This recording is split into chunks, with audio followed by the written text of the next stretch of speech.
ये सामने वी चौक है, ये सामने नेशनल बैंक है और ये ज़री तरक्याती बैंक है और सामने वापडा दफ्तर है। ये एहतजाज रिकॉर्ड करवा रहे हैं कि बिल बहुत ज़्यादा आ रहे हैं। ये इन लोगों ने ये मुल्तान को जाने वाला रास्ता भी बंद किया हुआ है और मुल्तान से आने वाला रास्ता भी बंद किया हुआ है। सामने आप देख सकते हैं ये रास्ते सारे बंद किए हुए हैं अवाम ने। एहतजाज रिकॉर्ड करवा रहे हैं कि ये बिल बहुत ज़्यादा दे रहे हैं, गरीब बंदा बिल कैसे पे करे। ये आप देख सकते हैं, आपको फोटो जी के अंदर नज़र आ रहा होगा। और ये लालाजार को जो जाने वाला रास्ता है वो भी बंद किया। ये सामने DPO ऑफिस है, तो पुलिस हकाम इस एहतजाज को ख़त्म करवाने में नाकाम है। ये सामने चेक कर लें जी ये गरीब लोगों ने एहतजाज किया हुआ, इस वजह से एहतजाज किया कि जी बिल बहुत ज़्यादा आ रहे हैं। ये सामने वी चौक है।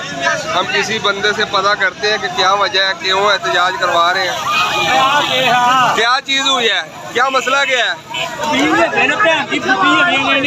कितना बिल आया है? 54,629 रुपये। 59,000। वाह जी वाह। क्यों ने बिल आए ने? टरबैना ने 12 चल रहे ने।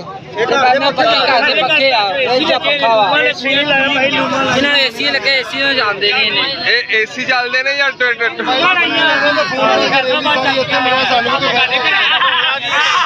नहीं पंखे ना बिल आया वा।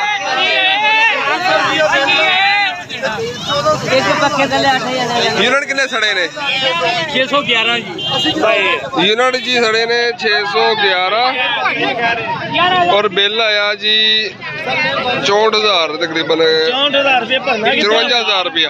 ये की वजह की क्यों दफ्तर गए नहीं पता नहीं कितना दफ्तर गए सी तुसी? दफ्तर गए की कहते हैं?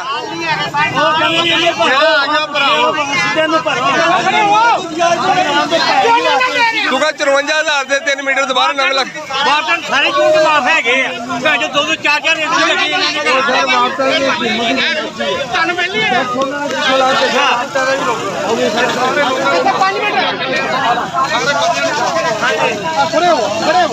कितना बिल आया बाबा जी? 2,000।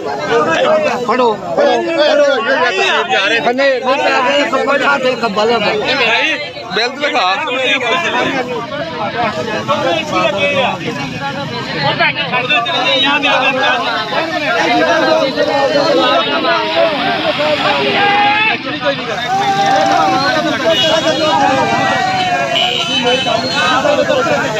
आप परेशान हो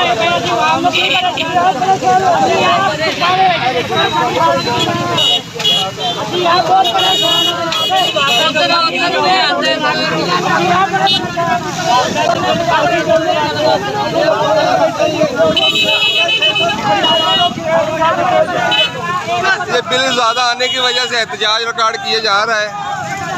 रास्ता वो मुल्तान से आने वाला और मुल्तान को जाने वाला रास्ता भी बंद किया गया। ये लालाजार को जाने वाला भी रास्ता बंद कर दिया गया है अवाम ने।